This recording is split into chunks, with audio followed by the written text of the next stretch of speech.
మన ప్రభు అయిన యేసుక్రీస్తు నామములో మీ అందరికీ శుభములు తెలియజేయచ్చు ఉన్నాము. నిర్గమకాండము 3వ అధ్యాయము 9వ వచనము. ఇశ్రాయేలీల మొర నిజముగా నా యొద్దకు చేరినది, ఐగుప్తీయులు వారిని పెట్టుచున్న హింస చూచితిని. ప్రియ దైవజనమా, ఇశ్రాయేలీయులు ఐగుప్తీయుల వలన హింసింపబడుచున్నప్పుడు వారు దేవునికి మొరపెట్టారు. వారి మొర నిజముగా దేవుని యొద్దకు చేరినది అని ఈ భాగములో మనము చూస్తూ ఉన్నాము. ఈ వాక్యము వింటున్న ప్రియ సహోదరుడా, సహోదరి, నీ జీవితంలో కూడా నీవు హింసను ఎదుర్కొనుచు ఉన్నప్పుడు నీవు చేయవలసినది దేవునికి మొరపెట్టడమే. ఏ రీతిగా అంటే, దేవా, నా శ్రమ నీకు తెలిసే ఉన్నది, నేను హింసింపబడుట నీవు చూచుచున్నావు, నన్ను జ్ఞాపకము చేసుకో, నన్ను దర్శించు అని విజ్ఞాపన చేయాలి.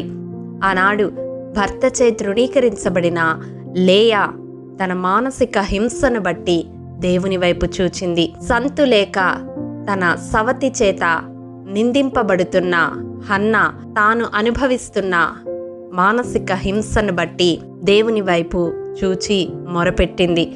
వారి విజ్ఞాపనలను దేవుడు విన్నాడు. అవును, నీ జీవితంలో నీవు ఎవరి చేత హింసింపబడుతూ ఉన్నావు? నీ జీవిత భాగస్వామితోనా, లేక నీ అనుకున్న నీ బంధువులతో, నీ శ్రేయోభిలాషులతో, నీ రక్త సంబంధికులతో, నీవు పనిచేస్తున్న స్థలములో ఎక్కడైనా నీవు మానసికంగా, శారీరకంగా హింసను ఎదుర్కొంటూ ఉంటే ఆ హింసింపబడుతున్న విధానాన్ని బట్టి కృంగిపోకూడదు, కానీ దేవుని చెంత మొరపెట్టే బిడ్డగా నీవుండాలి. అవును ప్రియ దైవజనమా, ప్రార్థిస్తే ఏమి జరుగుతుంది అని మనం చూసినట్లయితే ఇర్మియా గ్రంథం 20వ అధ్యాయం 11వ వచనం ప్రకారం, ఆ హింసను చూస్తున్న దేవుడు నీ మొర ఆయన యొద్దకు చేరినప్పుడు, నీకు తోడుగా ఉండి నిన్ను విడిపించడానికి దిగి వచ్చినప్పుడు, నిన్ను హింసించువారు నిన్ను గెలవక తొట్టిల్లిపోతారు. అవును ప్రియ దైవజనమా, మనము హింసను ఎదుర్కొంటూ ఉన్నప్పుడు మొదటిగా మనము చేయవలసినది ప్రార్థన. ప్రార్థనలో దేవుని వైపు కనులెత్తి చూడాలి. రెండవదిగా మత్తయి సువార్త 5వ అధ్యాయం 44వ వచనం ప్రకారం, మనలను ఎవరైతే హింసిస్తూ ఉన్నారో వారి కొరకు ప్రార్థించే వరముగా ఉండాలి. ఇది బహు కష్టతరమైన విషయమే, కానీ అభ్యాసము చేసుకొనాలి. మనము ప్రార్థించినప్పుడు దేవుడు వారి కఠిన హృదయాన్ని సహితము మార్చివేస్తాడు. మూడవదిగా రోమాపత్రిక 12వ అధ్యాయం 14వ వచనం ప్రకారం, మనలను హింసించు వారిని దీవించే వారముగా మనముండాలి. అవును ప్రియ దైవజనమా, ఈ లోకంలో మనము అనుభవిస్తున్న హింస చాలా స్వల్పమైనది. ఎందుకంటే మన తండ్రి అయిన దేవుడు ఈ లోకానికి మనుష్య కుమారునిగా వచ్చినప్పుడు అనేక హింసలు పొందినట్లుగా లూకా సువార్త 17వ అధ్యాయం 25వ వచనములో చూస్తాము. అయినప్పటికీ దేవుడు వారిని క్షమించాడు. మనము కూడా అటువంటి మనస్సు కలిగి హింసిస్తున్న వారి కొరకు ప్రార్థిస్తూ వారిని దీవించే వ్యక్తులముగా అభ్యాసము చేసుకొనాలి. ఎందుకంటే ఆయనే తన జీవిత కాలంలో హింసను ఎదుర్కొన్నప్పుడు ఆయన్ను వెంబడిస్తున్న నీవు నేను కూడా తప్పక హింసను ఎదుర్కొంటాము.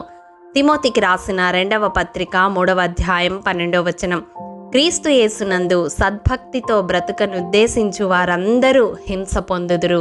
నిన్ను హింసిస్తున్న వ్యక్తిలో ఉన్న సాతాను తనను ఒక సాధనముగా వాడుకొని నీ మీద పోరాటం చేస్తున్నాడు అని నీవు గ్రహించాలి. అవును, నిత్యము ఆత్మ లోకములో మనము పోరాటాన్ని అపవాది ద్వారా ఎదుర్కొనవలసి వస్తుంది. వ్యక్తిగతంగా అపవాది మన మీద దాడి చేయలేక మన చుట్టూ ఉన్న వారిని మన మీద ఉసిగొల్పుతూ ఉంటాడు. ఎప్పుడైతే వారి కొరకు మనము ప్రార్థిస్తామో, ఎప్పుడైతే వారిని దీవిస్తామో, అపవాది శక్తి పటాపంచలైపోతుంది.